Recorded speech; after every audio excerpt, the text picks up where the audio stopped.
Hello students, in the previous classes we have already discussed the basics of Euclid geometry and the difference between axioms, postulates and theorems. Today I shall discuss the 7 axioms given by Euclid and I'll try to explain the meanings of all those axioms. Before we watch the video, please open up the textbook and take out the list of the axioms. I'm not going to write the statement here. I'm going to give the explanation only. Alright. The first axiom, the statement goes like this: things which are equal to the same thing are equal to one another. What does that mean? Is that if you have A is equal to B and if you have A is equal to C,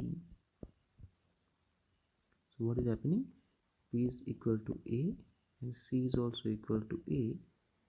That means your B is equal to C.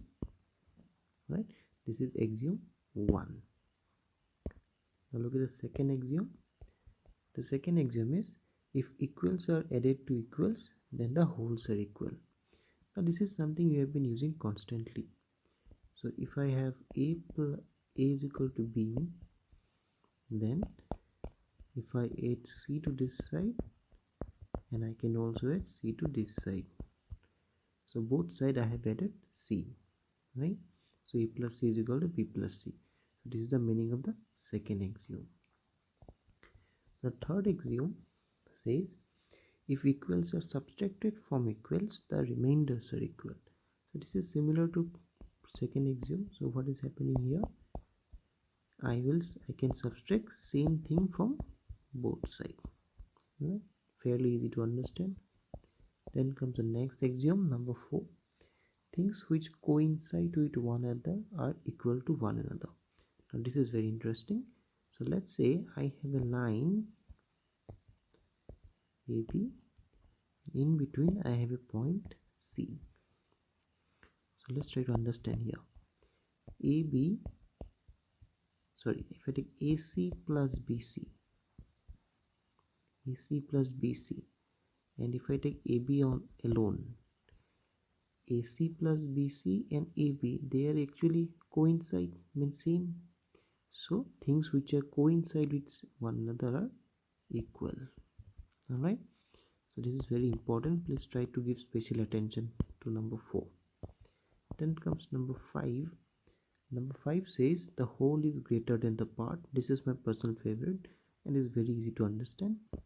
So the whole, suppose a circle, the whole circle, and if I take a part out of it, so obviously the whole circle is greater than the part.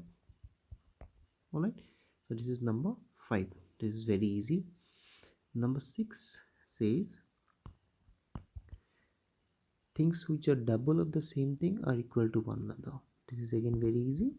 If I have A is equal to B, so I can make double of this one and I can make double of this one.